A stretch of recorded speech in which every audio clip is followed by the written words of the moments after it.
हाँ तो भाई, क्या हाल है आप सभी के? चलिए, अच्छे हैं सभी। चलो, अच्छी बात है ना। देखिए भाई, जैसा कि आपको पता है, कल हमने अपने C3 साइकिल को पूरा कंप्लीट कर लिया था। ठीक है। और आज जो हम पढ़ने वाले हैं दो एक और इंटरेस्टिंग टॉपिक, जिसको हम बोलते हैं C4 चक्र। क्या बोलते हैं? C4 चक्र। चलिए भाई, ध्यान से आप मेरी बात को समझने की कोशिश करना कि आखिर ये C4 चक्र क्या है, आखिर इसकी प्लांट को क्यों आवश्यकता पड़ी। ठीक है, तो ध्यान से आप समझना।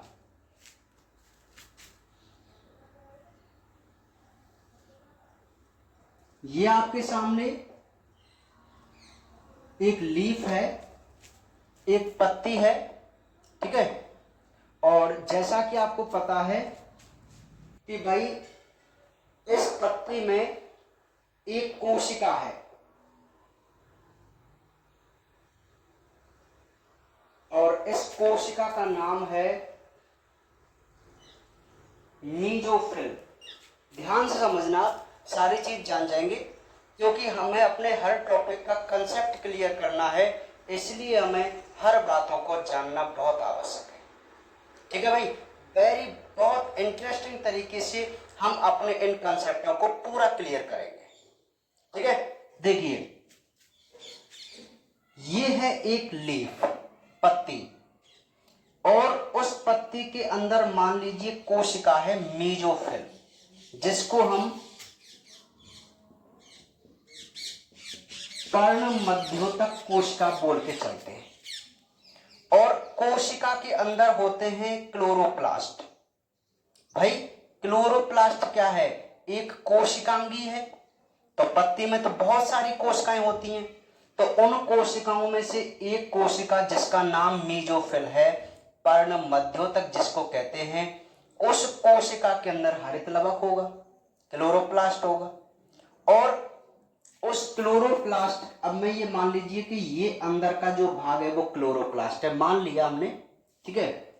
तो यहां पर ये हमारी थाइलेकॉइड इस प्रकार अरेंज हैं, जिनको हम ग्रेना बोल सकते हैं, है ना। और ये बचा हुआ जो भाग आपको दिखाई दे रहा है वो स्ट्रोमा है। किसका? क्लोरोप्लास्ट का। चाहे तो मैं यहां पर ऐसे बना सकता हूं। ठीक है भाई, ये हमारा क्या है? क्लोरोप्लास्ट है। ठीक है। ये कौन सा भाग है? वो ग्रेना वाला भाग है ना। अब यहां पर जैसा कि आप जानते हैं, यहां पर हमारे क्या होते हैं? ये रंध्र होते हैं। क्या होते हैं? रंध्र होते हैं भाई, रंध्र। ये पत्ती है, यहां रंध्र होते हैं। अच्छा, लाइट रिएक्शन जो होती है वो हमारे इस ग्रेना वाले भाग में होती है, और जो डार्क रिएक्शन होती थी वो इस क्लोरोप्लास्ट के स्ट्रोमा वाले भाग में होती थी। ये हम सब जानते हैं। अब देखिए, हम क्या समझ रहे हैं? हम ये समझ रहे हैं कि आखिर प्लांटों को C4 चक्र की आवश्यकता क्यों पड़ी। ठीक है। देखिए, तो ये जो स्ट्रोमा वाला भाग होता है, यहां से रंध्रों से आती है कौन? CO2 आती है ना, कल हम पढ़ चुके थे।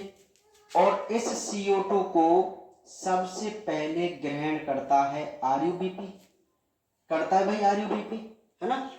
और ये RUBP इसको केल्विन चक्र की मदद से किसमें फिक्स कर देता है? ग्लूकोज में कर देता था। इसको हम क्या बोलते थे? C3 cycle. सिंपली हम जानते हैं, हमने कर लिया। लेकिन होता क्या है कि वेरी हॉट डेज, जब बहुत अधिक गर्मी होती है, बहुत तेज धूप पड़ती है, लाइक दिस,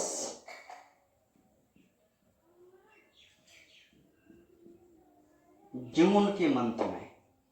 अब जून के मंथ में, तो ध्यान देना, आप मेरी बात को समझने की जरा कोशिश करना। देखिए कि जो स्टोमेटा होते हैं इनसे ट्रांसपायरेशन होता है, आप सभी जानते हैं, वाष्पोत्सर्जन होता है। लेकिन जब बहुत ज्यादा गर्मी होती है तो ट्रांसपायरेशन बहुत तेज होगा, सिंपली बात है, क्योंकि टेम्परेचर के समानुपाती होता है। और यदि ट्रांसपायरेशन बहुत ज्यादा होता है तो प्लांट में पानी की कमी हो जाएगी, फलस्वरूप प्लांट नष्ट हो जाएगा भाई। तो प्रकृति ने इसमें कोई ना कोई सिस्टम बना रखा था। अच्छा, यहां से मैं आपको बता दूं कि ये जो C3 साइकिल चल रहा था और ये जो स्टोमेटा था, और इस प्लांट के लीफ के अंदर ये माइटोकॉन्ड्रिया भी है। अरे भाई कोशिकांग है, माइटोकॉन्ड्रिया मान लेते हैं, बना लेते हैं इसमें भी, चाहे मेसोफिल सेल बना लो, एक ही बात है, कोई दिक्कत नहीं है। तो माइटोकॉन्ड्रिया में इसका रेस्पिरेशन होता है ना, होता है। तो वहां से भी ये CO2 निकालता है, यहां से CO2 बनती है रेस्पिरेशन से, तो वो CO2 भी यहीं प्रयुक्त होती है। और ये लाइट रिएक्शन से क्या बनाता था, ऑक्सीजन बनाता था ऑक्सीजन। तो ये ऑक्सीजन इस स्टोमेटा के माध्यम से बाहर निकल जाती थी। बताओ ये एक सिंपली प्रोसेस है कि नहीं प्लांट की, है ना। लेकिन इन प्लांटों में होता क्या है, ये C3 प्लांट है, आप जो प्लांट देखते हैं वो सभी C3 प्लांट है, ठीक है। देखिए जब जून के महीने में बहुत ज्यादा गर्मी होती है तो इन प्लांटों को मतलब क्या करना होता है कि ज्यादा हानि नहीं हो जाए, किसकी, वाटर की। तो इसलिए ये बहुत अधिक गर्मी के समय अपने स्टोमेटा को बंद कर लेते हैं। वेरी वेरी इंपॉर्टेंट, ध्यान से समझना। ये एक ओपन स्टोमेटा है और ये क्लोज स्टोमेटा है। जब बहुत ज्यादा गर्मी होती है तो जो प्लांट होते हैं वो अपने स्टोमेटा को बंद कर लेते हैं, क्यों, ताकि ज्यादा ट्रांसपायरेशन नहीं हो। समझ में आई बात। अब जैसे ही इन्होंने अपने इसको बंद कर लिया स्टोमेटा को, तो आप ध्यान पूर्वक समझ गए होंगे, अब CO2 का आना बंद। बहुत सिंपल जनरली बात है, नहीं आई बात समझ में। अरे भाई जब बहुत हॉट डेज होते हैं, गर्मी होती है, तो प्लांट अपने स्टोमेटा को बंद कर लेता है, जिससे CO2 अंदर नहीं आ पाती। बताओ आएगी क्या CO2? नहीं। और जो ऑक्सीजन बाहर निकल रही थी वो ऑक्सीजन बाहर निकल पाएगी क्या? बताओ, नहीं निकल पाएगी ना। तो क्या होगा? अरे भाई आपकी लीफ में अब O2 की कंसंट्रेशन ज्यादा हो जाती है CO2 की तुलना में। नहीं आई बात समझ में, है ना।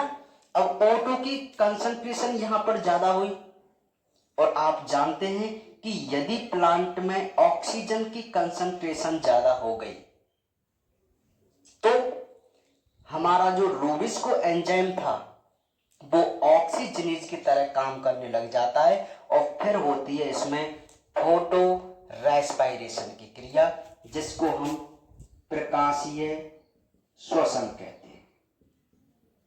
बात समझ में आई कि नहीं आई प्रकाशीय श्वसन की? ठीक है भाई,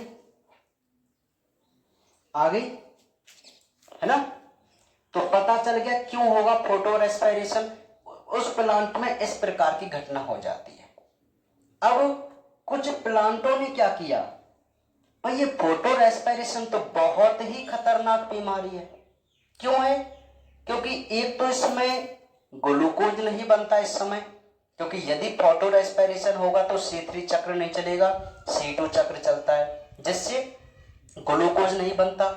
और लाइट रिएक्शन के माध्यम से जो हमने ऊर्जा बनाई थी उस ऊर्जा का भी ये क्या कर लेता है, प्रयोग कर लेता है। तो डबल मार करता है, मतलब ये ना तो भोजन बनाता है और जो हमने एनर्जी बनाई थी उसको भी नष्ट कर देता है। अपने यूज में ले लेता है।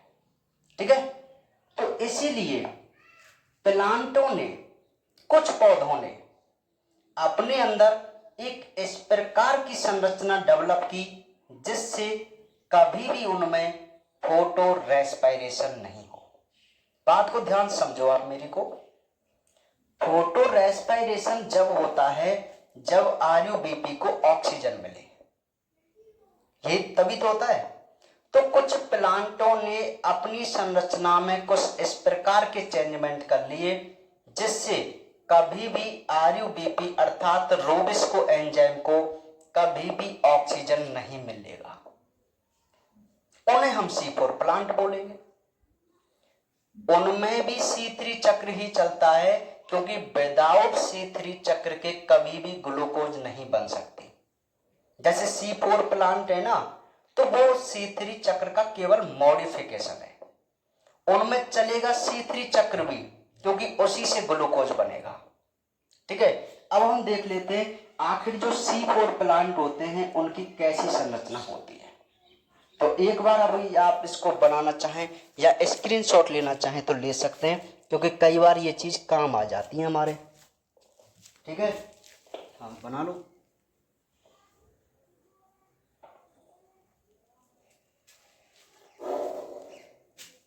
अब ध्यान से समझिए आप मेरी बात को। अब हम एक C4 प्लांट की बात करने जा रहे हैं। तो मैं आपको बता दूं कि जब आप थ्योरी पढ़ेंगे तो आपको मिलेगा कि दो वैज्ञानिक थे, एक था कैप्रिलॉव और एक था कोर्टचाक। ये दो वैज्ञानिक थे, इन्होंने मक्का और गन्ना इन दोनों प्लांटों पर जब अध्ययन किया तो इन्होंने C4 चक्र की खोज की। मतलब C4 चक्र के बारे में इन्होंने देखा, कैप्रिलॉव ने और कोर्टचाक ने। और इस C4 चक्र को जो प्रस्तुत किया था वो किया था हैच एंड स्लैक ने। इसलिए इसको हम C4 चक्र को हैच एंड स्लैक चक्र भी कहते हैं, है ना।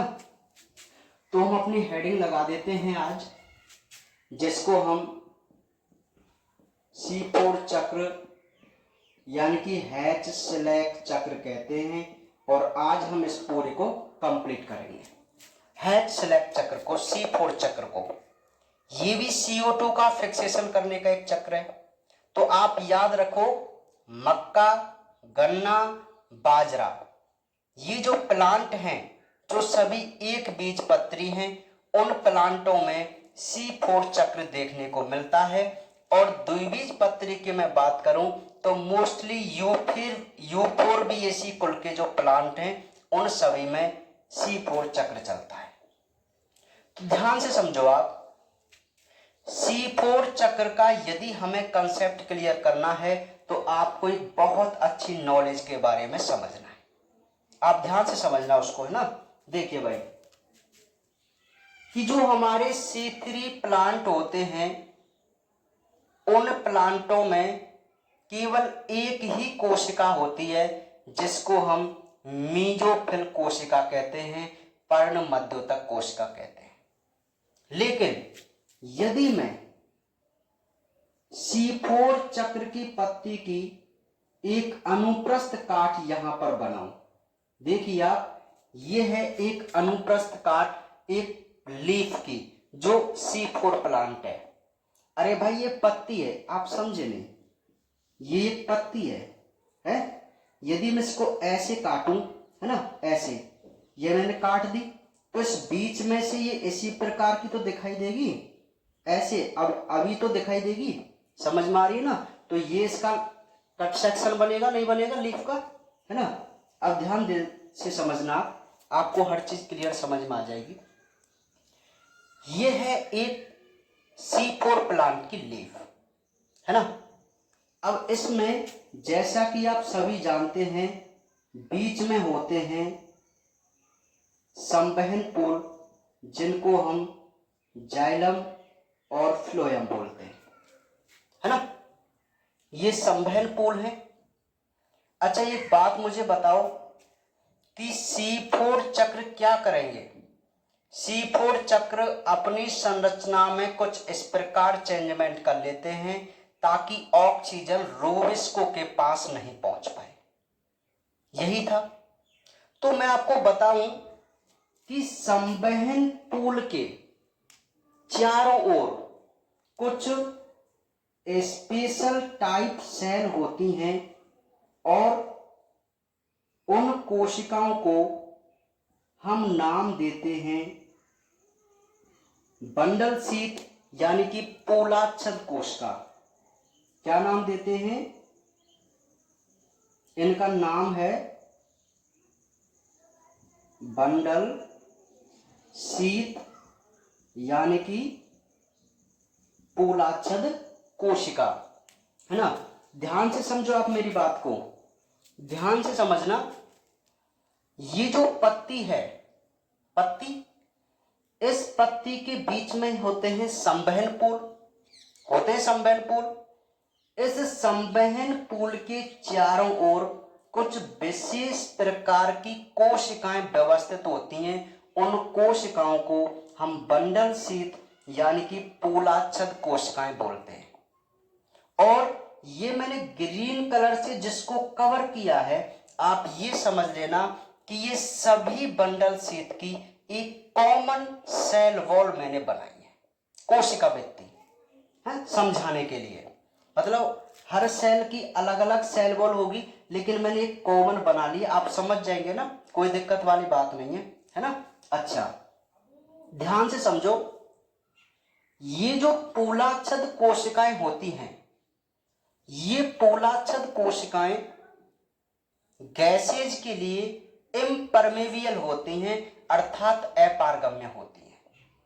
बहुत इंटरेस्टिंग है, ध्यान से आप समझो कि भाई जो ये पोलाच्छद कोशिकाओं की कोशिका भित्ति है, ये ऐसी कोशिका भित्ति होती है जो केवल गैसों के लिए अपारगम्य होती है, अर्थात O2 और CO2 इसके पास नहीं जा सकते। तो आप समझ गए होंगे, है। तो बताइए आप मुझे, क्या यहां पर ऑक्सीजन आ सकती है? नहीं आ सकती। और इन्हीं सेलों के अंदर हमारा जो एंजाइम था, जिसको हम रूबिस्को कह के चल रहे थे, वो यहीं पर छिपा होता है C4 प्लांट में। नहीं आई बात समझ में? अरे भाई, संवहन पोल के चारों ओर जो कोशिकाएं होती हैं उन्हें हम पोलाच्छद कोशिकाएं कहते हैं। और इन पोलाच्छद कोशिकाओं में रूबिस्को एंजाइम छुपा होता है और इनके चारों ओर एक ऐसा आवरण होता है जो केवल गैसों के लिए अपारगम्य होता है और सभी के लिए पारगम्य होता है। तो एक सिंपली बात तो हम यहां समझ गए कि यहां इस रूबिस्को एंजाइम के पास कभी भी अब ऑक्सीजन नहीं आएगा। क्लियर है? अब इस पोलाच्छद जो सेल हैं, इनके चारों ओर हमारी जो मीजोफिल कोशिकाएं होती हैं, वो कोशिकाएं इस प्रकार अब अरेंज होती हैं। कौन सी कोशिकाएं? मीजोफिल कोशिकाएं। समझ में आ गई बात?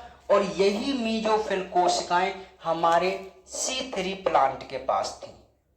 बहुत इंटरेस्टिंग तरीके से आप इसको समझो, बिल्कुल फ्री माइंड होकर, कि जो C3 प्लांट होते हैं उनके पास केवल मीजोफिल कोशिकाएं, लेकिन C4 प्लांट ने अपनी संरचना में क्या चेंजमेंट किया कि उन्होंने संवहन पोल के चारों ओर कुछ ऐसी सेल्स का अरेंजमेंट किया जिनकी सेल वॉल गैसों के लिए इम्परमेबियल या अपारगम्य होती थी, जिससे फोटो रेस्पिरेशन की क्रिया नहीं हो। तो अरेंजमेंट आपको समझ में आई। और उन पोलाच्छद कोशिकाओं के चारों तरफ थी मीजोफिल सेल, जो कि C3 प्लांट में भी होती हैं। ठीक है, समझ में आ गई बात? अब एक बात और समझो आप यहां पर, कि ये जो संवहन पुल के चारों ओर जो तूलाच्छद कोशिकाएं हैं वो इस प्रकार व्यवस्थित हैं जैसे कोई माला हो, एक बड़ी माला। माला नहीं लग रही क्या आपको ये माला जैसी संरचना? तो इसीलिए मैं आपको बता दूं कि जो जर्मन देश है, जर्मन में इस माला को हम क्रेंज कहते हैं। क्या कहते हैं? क्रेंज। और हमारे जो C4 प्लांट होते हैं उन प्लांटों में जो मोस्ट बंडल शीथ सेल जो C4 प्लांट की विशेषता है वो माला रूपी व्यवस्थित होती हैं। इसीलिए हम C4 प्लांट की शारीरिकी को क्रेंज एनाटॉमी या मैं कह सकता हूं क्रेंज शारीरिकी कहते हैं। नहीं आई बात समझ में? अरे कितनी सिंपल सी बात हो गई अब तो, ये कितनी सिंपल बात हो गई भाई। कैसे हो गई भाई सिंपल बात? ये इस प्रकार हो गई कि सर जो हमारी बंडल शीट होती हैं वो संवहन पुल के चारों तरफ एक माला रूपी व्यवस्थित होती है और जर्मन में माला को क्रेंज कहते हैं। तो इसीलिए C4 प्लांट की जो एनाटॉमी होती है वो क्रेंज एनाटॉमी होती है, क्रेंज शारीरिकी होती है। ठीक है, तो जब मैं आपको बता दूं यहां से भी आपकी थ्योरी से क्वेश्चन बनेगा। जब आप थ्योरी देखेंगे C4 प्लांट की तो वहां लिखा हुआ है C4 पादपों की संरचना लिखा हुआ है। आप उसमें पढ़ेंगे तो वहां आपको मिलेगा कि C4 प्लांट में दो प्रकार की सेल होती हैं, एक पर्ण मध्योतक कोश का, एक पोलाच्छद कोश का। ठीक है, पोलाच्छद कोश का संवहन बंडल के चारों ओर होती है, ये आपको मिलेगा। और जो मीजोफिल कोशिकाएं होती हैं वो उनमें होता है ग्रेना, और जो मीजोफिल कोशिकाएं सॉरी बंडल शीट होती हैं उनमें ग्रेना नहीं होता। ठीक है, ग्रेना नहीं होता। तो एक सिंपल सी मैं आपको बात बता दूं कि जो लाइट रिएक्शन होगी वो होगी मीजोफिल सेल में और जो डार्क रिएक्शन होती है वो होगी बंडल शीट में। अर्थात जो C3 चक्र चलेगा वो बंडल शीट में चलेगा क्योंकि यहीं पर रोबिस्को एंजाइम है, क्योंकि इसमें ग्रेना नहीं है बंडल शीट में, इसमें ग्रेना है। तो लाइट रिएक्शन जो होगी इन प्लांटों में वो यहां मेजोफिल सेल में होगी। ठीक है, मतलब आप उस वाली लाइट रिएक्शंस को रिलेट मत करना, ये अलग प्रकार से होती है। चलिए अब ध्यान से समझिए, क्या आपको यहां तक बात समझ में आ गई कि आखिर C4 प्लांट की एनाटॉमी कैसे होती है? बहुत सिंपल है। तो इस प्रकार वो अरेंज होती हैं, तो आप इसको क्रेंच एनाटॉमी बोल सकते हैं ना, है ना। तो दो प्रकार की सेल आपको समझ में आ गई। अब ध्यान से देखो कि इस प्लांट में जो ऑक्सीजन बनी, क्या बनी? ऑक्सीजन। क्या ऑक्सीजन यहां तक तो जा सकती है, लेकिन यहां अंदर जा सकती है क्या ऑक्सीजन? नहीं जा पाएगी भाई, नहीं जा पाएगी। मीजोफिल तो पारगम्य है लेकिन ये तो अपारगम्य है, तो यहां जो है ऑक्सीजन नहीं जाएगी। अब बोलेंगे सर ये तो गैसों के लिए अपारगम्य है, ऑक्सीजन नहीं जा रही है, तो CO2 भी कहां जा पाएगी? क्या CO2 जा पाएगी क्या इसके पास? अरे भाई वो भी नहीं जा पाएगी। बोलेंगे सर जब CO2 नहीं जा रही तो आप कैसे C3 साइकिल को यहां कंप्लीट करेंगे? भाई ये भी बहुत अच्छा क्वेश्चन है, क्योंकि हम जानते हैं ये तो गैसों के लिए अपारगम्य है और सर रोबिस्को एंजाइम यहीं पर छुपा हुआ है, तो C3 चक्र तो यहीं चलना है, CO2 का फिक्सेशन तो यहीं पर होना है, ये भी फिक्स है। तो तब मैं आपको एक बात बता दूं कि भाई यहां CO2 को हम डायरेक्ट नहीं ला सकते, लेकिन यदि हम CO2 के कुछ कंपाउंड बना लें, जब ऑक्सीजन के तो हम नहीं बना सकते, कंपाउंड यौगिक नहीं बना सकते, लेकिन हम CO2 के तो बहुत सारे कंपाउंड बना सकते हैं ना, कार्बन के तो आप जानते हैं, तो उन कंपाउंड के लिए तो ये पारगम्य है भाई। मैंने बोला केवल गैसों के लिए पारगम्य है। समझ में आ गई मेरी बात? ठीक है, तो मैं आपको बता दूं कि जब भी C4 चक्र होता है तो मीजोफिल सेल में जो पर्ण मध्योतक कोशिकाएं होती हैं उनमें हम कार्बन को कुछ यौगिकों के रूप में फिक्स करते हैं और उन यौगिकों को फिर अपनी बंडल शीट में प्रवेश कराते हैं, जहां CO2 को मुक्त कर अपने C3 चक्र को रन करते हैं और ग्लूकोज का निर्माण करते हैं। तो ये होता है C4 प्लांट। समझ में आ गई बात? नोट कीजिए इस डायग्राम को, समझने की कोशिश करना आप इसको नाम लिखकर, वेरी वेरी इंपॉर्टेंट है। ठीक है भाई, बना लिया सभी ने? ठीक है, कोई दिक्कत वाली बात नहीं है ना? समझ में आ गई ना आपको बहुत अच्छी तरीके से ना? चलिए, तो अब मैं आपको एक बात बता दूं कि क्या यहां पर वाटर है, जल है कि नहीं जल? तो यदि हम जल की और CO2 की क्रिया करा दें तो यहां पर HCO3 बन सकता है, नहीं बन सकता? मतलब H2CO3 कार्बोनिक अम्ल बन सकता है ना? यदि हम इसमें से एक H निकाल देंगे तो Y कार्बोनेट आयन रह जाएगा, रह सकता है। अरे भाई आप क्यों नहीं समझ रहे? CO2 यहां है, वाटर भी है, तो दोनों रिएक्ट करके Y कार्बोनेट आयन बना सकते हैं, नहीं बना सकते? तो जब Y कार्बोनेट आयन विखंडित होता है तो जो Y कार्बोनेट आयन यहां तक पहुंच सकता है, तो उसमें से जो CO2 है वो इसके पास चली जाएगी, मतलब यौगिकों के रूप में। तो प्रोसेस तो होती है इस प्रकार, है ना? लेकिन हम बुक में डायरेक्ट पढ़ेंगे कि CO2 प्रवेश कर गई, लेकिन CO2 किस रूप में प्रवेश करेगी? Y कार्बोनेट आयन के रूप में, एक HCO3 रह जाएगा। ठीक है, समझ में आ गई बात? नहीं आई?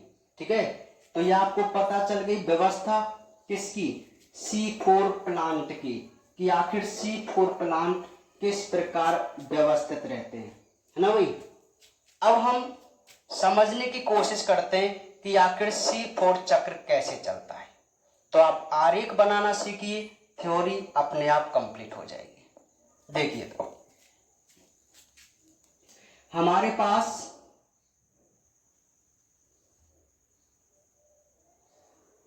दो सेल हैं,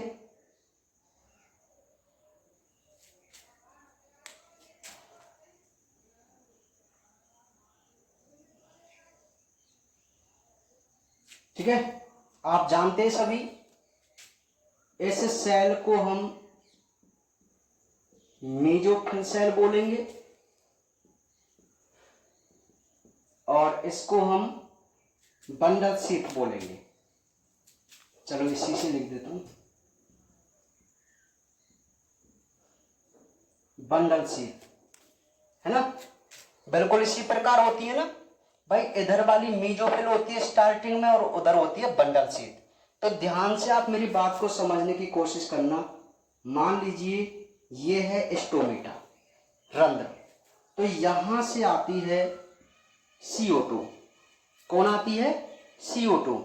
तो अब आप समझते हुए चलना कि जो CO2 इस मेसोफिल सेल के पास आती है तो इसे सबसे पहले एक प्राइमरी एक्सेप्टर होता है जिसको हम फॉस्फोइनोल पाइरूवेट कहते हैं।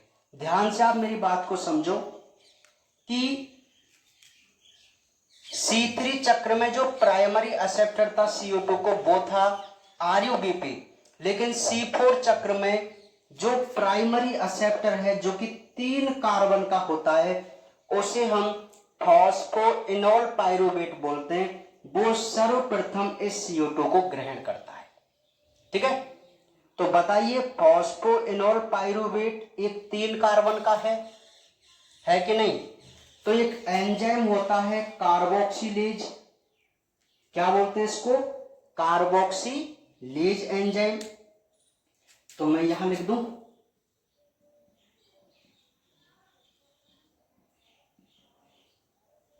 Carboxylase enzyme.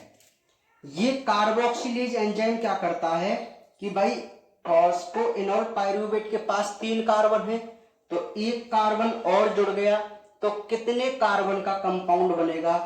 4 कार्बन का। और जिस कंपाउंड का नाम होता है ऑक्जेलो एसिटिक एसिड। नाम आप याद रख लेना, कोई दिक्कत वाली बात नहीं, मैं यहां पूरा नहीं लिख सकता ना। ऑक्जेलो एसिटिक एसिड। तो आप मेरी बात को समझिए, ये जो ऑक्जेलो एसिटिक एसिड है वो प्रथम स्थायी उत्पाद है C4 चक्र का। क्योंकि यहां प्रथम स्थायी उत्पाद 4 कार्बन का है, तो इसीलिए इस चक्र को हम C4 चक्र के नाम से जानते हैं। नहीं आई बात समझ में? और C3 चक्र में, क्योंकि वहां जो प्रथम स्थायी उत्पाद था वो 3 कार्बन का था, वहां प्राइमरी एक्सेप्टर RuBP था, यहां प्राइमरी एक्सेप्टर फॉस्फोइनोल पाइरूवेट है जो 3 कार्बन का था। नहीं आई मेरी बात समझ में आपको? ठीक है, तो इसका जब कार्बोक्सिलेज एंजाइम की उपस्थिति में कार्बोक्सिलीकरण होगा तो यहां पर 4 कार्बन का एक कंपाउंड बनेगा जिसको हम ऑक्जेलो एसिटिक एसिड कह रहे हैं। तो आप मेरी एक बात समझिए, क्या आपने CO2 को इस यौगिक में फिक्स नहीं कर दिया, बदल नहीं दिया क्या ऑक्जेलो एसिटिक एसिड में? है ना? समझ में आ गई यहां तक बात? अच्छा, अब ये जो ऑक्जेलो एसिटिक एसिड है जिसके पास हमें जानते हैं कि अब इसके पास CO2 है, इसका होता है अपचयन, और अपचयन होने के बाद ये बदल जाता है मैलेट में। किसमें? मैलेट में। और जब इसका अपचयन होगा ना, तो मैं आपको बता दूं कि जो हमारा NADPH प्लस H प्लस है वो H को देकर किस में बदल जाएगा? NAD प्लस में, क्योंकि इसका अपचयन हो रहा है। बात को ध्यान समझो, तो जो हमारी मेसोफिल सेल थी उसमें केवल यही काम होता है। तो अब हमने अपने CO2 को इस मैलेट में बदल दिया या इसमें ट्रांसफर कर दिया इस यौगिक में। अब ये जो मैलेट होता है वो जाता है बंडल शीथ में, प्रवेश कर गया। ध्यान समझो, अब ये वही पोलाच्छद कोशिकाएं जो संवहन पोल के चारों ओर थी। ठीक है, तो मैलेट कोशिका में, क्योंकि हमें पता है यहां O2 CO2 तो आ नहीं सकती, लेकिन देखो कितनी चालाकी से हमने CO2 को यहां प्रवेश करा दिया। और हमें पता है यहां पर कौन है? रोविस्को एंजाइम है। कौन है? रोविस्को एंजाइम है कि नहीं? तो आप मोस्ट वन, अब आप यहां पर ध्यान रखिए कि जो मैलेट होता है, इस मैलेट का हम करते हैं डीकार्बोक्सिलीकरण। क्या करते हैं भाई? डीकार्बोक्सिलीकरण करते हैं। और आप जानते हैं क्या कि मैलेट जो कि 4 कार्बन का है, यदि इसका डीकार्बोक्सिलीकरण हो गया तो इसके अंदर से एक CO2 जो अणु है वो मुक्त हो जाता है। और इसी CO2 को आप क्यों समझने की कोशिश नहीं कर रहे? रूबिस को ले लेता है और रूबिस को फिर चलाता है क्या? क्या चलाता है भैया?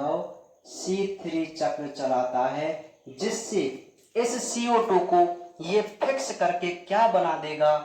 ग्लूकोज। अरे क्या दिक्कत है? मैं कह रहा हूं कितना सिंपल है ये, है ना? और जब इसका डीकार्बोक्सिलीकरण होता है ना, तो जो हमारा NAD प्लस था, क्योंकि यहां H इसने दिया था, तो जो आयनिक हाइड्रोजन है वो दोबारा से NAD प्लस को अपचयित कर NADPH प्लस H प्लस का भी निर्माण कर देता है।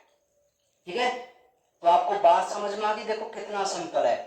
अब जैसे ही मैलेट का डीकार्बोक्सिलीकरण हुआ तो CO2 निकला। आप इतनी केमिस्ट्री तो जानते ही हैं।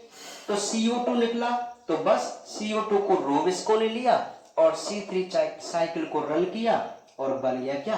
ग्लूकोज। अब ये जो मैलेट में से एक कार्बन निकला, तो ये खुद बदल गया किसमें, पाइरुवेट में। और पाइरुवेट कितने कार्बन का रह जाएगा, 3 कार्बन का। आप जानते हैं ना हमको चक्र चलाना है, क्या चलाना है, चक्र।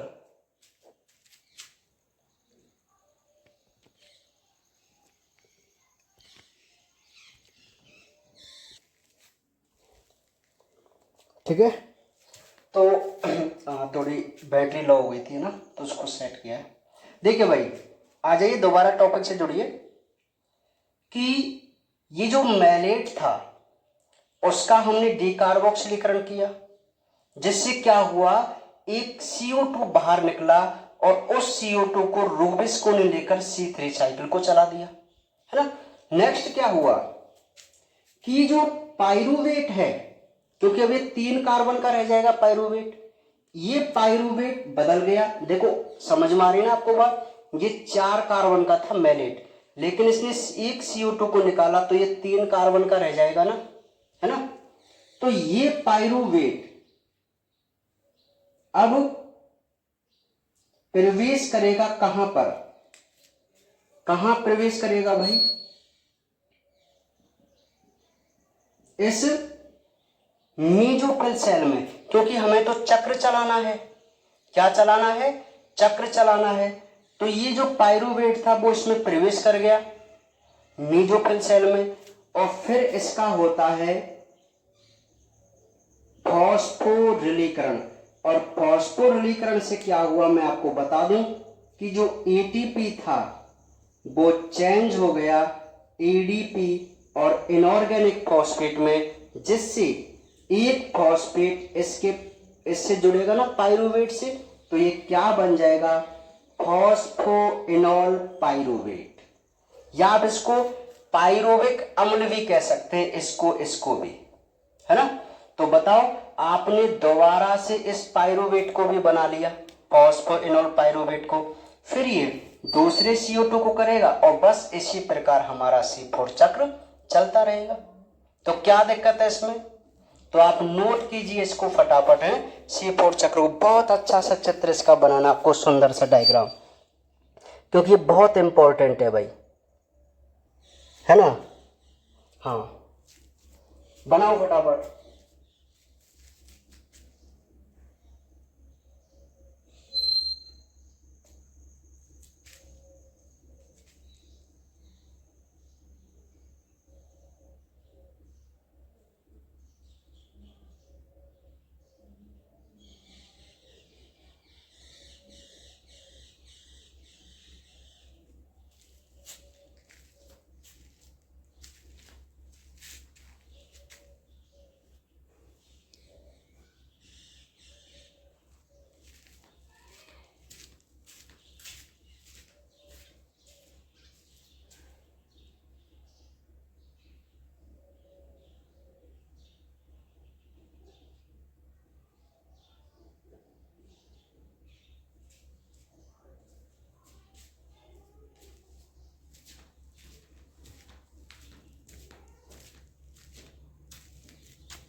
बना लिया, चलो।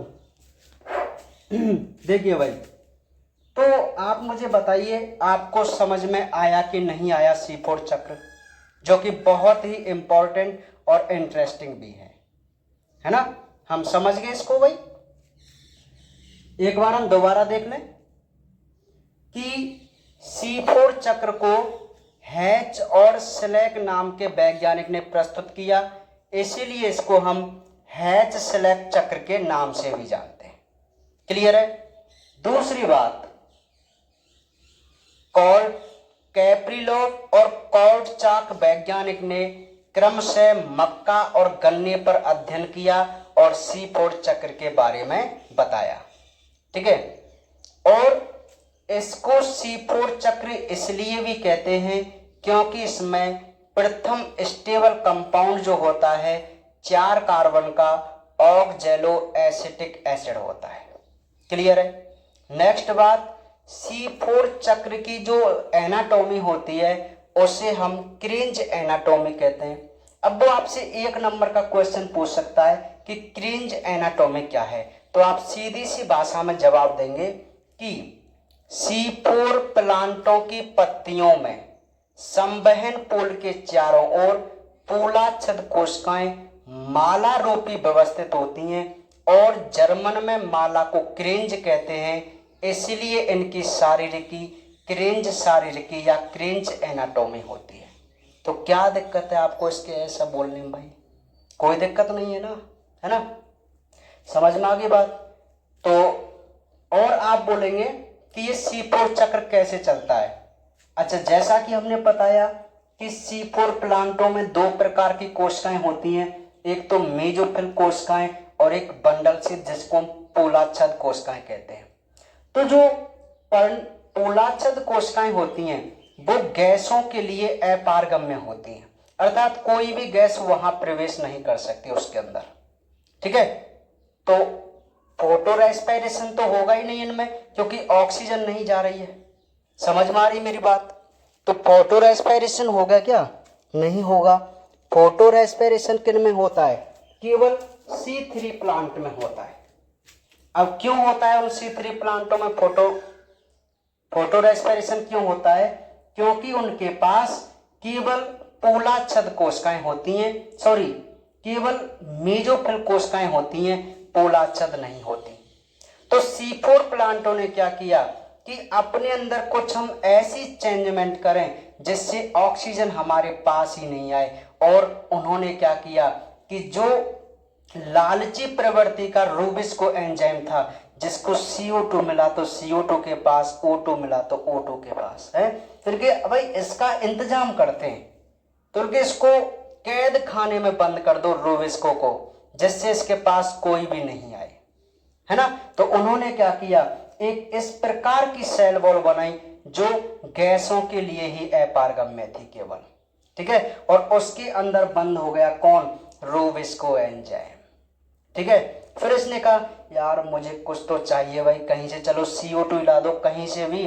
तो हमने क्या किया, चलो ठीक है तेरे लिए CO2 लेके आते हैं, लेकिन हम भी कुछ अलग तरीके से लेके आएंगे, क्योंकि हम भी तो ईमानदार हैं, है भाई। हम चोरी करके डायरेक्ट इसको नहीं सप्लाई कर सकते ना CO2, जिससे O2 नाराज हो जाएगा, और यदि O2 नाराज हो गई तो आप जानते हैं, है ना? समझ रहे ना आप? तो हम क्या करते हैं कि मेसोफिल सेल्स के माध्यम से अपने CO2 को कुछ ऐसी यौगिक में बदल देते हैं जो इसके अंदर चला जाए। अब यदि हमें आरेख याद करना है तो मैं आपको बता दूं, पहले आप याद रखो फॉस्फोइनोल पाइरूवेट। ये फॉस्फोइनोल पाइरूवेट एक ऐसा यौगिक है जो सबसे पहले CO2 को ग्रहण करता है। ठीक है, देखो आप मेरे पसीनों की तरफ में देखा करो, ये पसीना आना एक स्वाभाविक प्रक्रिया है ना? गर्मी नहीं लग रही, लेकिन मुझे बोलते समय, खाना खाते समय या तो पसीना आ ही जाते हैं, नॉर्मल सी बात है ना? हाँ, देखिए भाई, तो फॉस्फोइनोल पाइरूवेट CO2 को ग्रहण करने वाला पहला यौगिक है, याद है आपको? लेकिन उसमें कौन था C3 चक्र में? RUBP, है ना? तो इसको कार्बोक्सिलेज एंजाइम की उपस्थिति से इसे हम 4 कार्बन के ऑक्सैलो एसिटिक एसिड में बदल देंगे। 4 कार्बन का है ना, 4 कार्बन का है ना, तो इसलिए इसको हम क्या बोलेंगे? C4 चक्र। और जब इसका हम अपचयन करते तो ये बदल जाता है मैलेट में, या आप इसको मैलिक अम्ल भी कह सकते हैं। तो इस मैलेट ही प्रवेश करता है बंडल क्षेत्र में, और मैलेट का फिर होता है डीकार्बोक्सिलीकरण, क्योंकि हम जानते हैं मैलेट के पास 4 कार्बन है और एक CO2 इसने एक्सेप्ट की थी, तो उस CO2 का निष्कासन हो जाता है, और जो CO2 मुक्त होती है बंडल क्षेत्र में वो पहुंच जाती है रूबिस्को एंजाइम के पास, और रूबिस्को को जैसे ही CO2 मिलती है वो C3 चक्र चलाता है और बना देता है प्लांट के लिए ग्लूकोज, है ना? और अब ये जो मैलेट है जिसमें से 1 कार्बन निकल गया, ये अब 3 कार्बन के किस में बदल जाता है? पाइरूवेट में, जिसको आप पाइरूविक अम्ल भी कह सकते हैं। और ये पाइरूवेट जाता है कहाँ?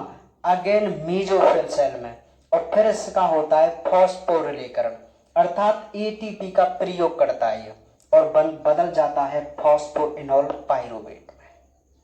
तो बहुत सिंपल सी प्रक्रिया है C4 चक्र की। ठीक है, तो आज हमने अपने C4 चक्र को भी कंप्लीट कर लिया और कल हम अपने इस पूरे चैप्टर का समापन करेंगे। इसको बहुत दिन हो गए और वैसे भी भाई बहुत इंटरेस्टिंग और इम्पोर्टेंट चैप्टर है। 4 नंबर का क्वेश्चन आएगा, गारंटी के साथ कह रहा हूं, फिक्स 4 नंबर का क्वेश्चन 100%। ठीक है, इसमें कोई दोहराए वाली बात नहीं है कि 4 नंबर का क्वेश्चन नहीं आए। मैं कह रहा हूं भाई 101% 4 नंबर का क्वेश्चन आएगा, लिख के दे रहा हूं। ठीक है, 10 और 11 पार्ट से और अथवा में आता है, ये भी खुशी की बात है। दोनों में से दोनों पार्टों को याद कर जाना तो आपके 4 नंबर पक्के हैं, है ना। समझ में आ गई मेरी बात, मैं आपसे क्या कहना चाह रहा हूं है। तो ये था भाई हमारा C4 चक्र। कंसेप्ट क्लियर है दोनों के, C3 और C4 के। अंतर भी आप इसमें कर लेंगे आराम से, कोई दिक्कत वाली बात नहीं है। अब देखिए, अब इसके बाद जो हमारे टॉपिक है कि C4 और C3 चक्र की विशेषता और C3 और C4 चक्र में अंतर, इनको भी आप बिल्कुल हल्के में मत लेना, ये भी बहुत इंपॉर्टेंट क्वेश्चन है। ठीक है, तो आप इनको खुद कर सकते हैं, मुझे इनको समझाने की आवश्यकता नहीं है, थोड़ा बहुत खुद भी पढ़ लिया करो, है ना। समझ रहे हैं। तो कल हम जो बात करेंगे वो करेंगे अपने तीसरे प्रकार के चक्र की, जिसको हम कैम चक्र बोलते हैं, क्रिस्विलियन एसिड मेटाबॉलिज्म, है ना। कैम चक्र क्या होता है, कैसे होता है, किन में होता है, ये हम कल ही जानने की कोशिश करेंगे। वो भी बहुत इंटरेस्टिंग है, क्योंकि 10 और 11 पार्ट तो पूरे ही बहुत इंटरेस्टिंग है। और वैसे मैं आपको बता दूं, ये सबसे टिपिकल चैप्टर भी है। ठीक है, लेकिन आपको सरल लग रहे ना, तो बस वही हमें चाहिए ना।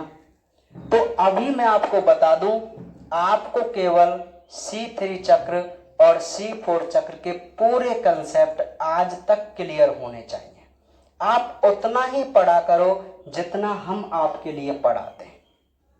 जैसे आज हमने C4 चक्र कराया, तो आज आप क्या करेंगे, पहले C4 चक्र को रिवाइज करेंगे और उसके रिवाइज होने के बाद आप प्रीवियस वीडियो की C3 चक्र को भी देख लो, जिससे वो रिवाइज होता जाए।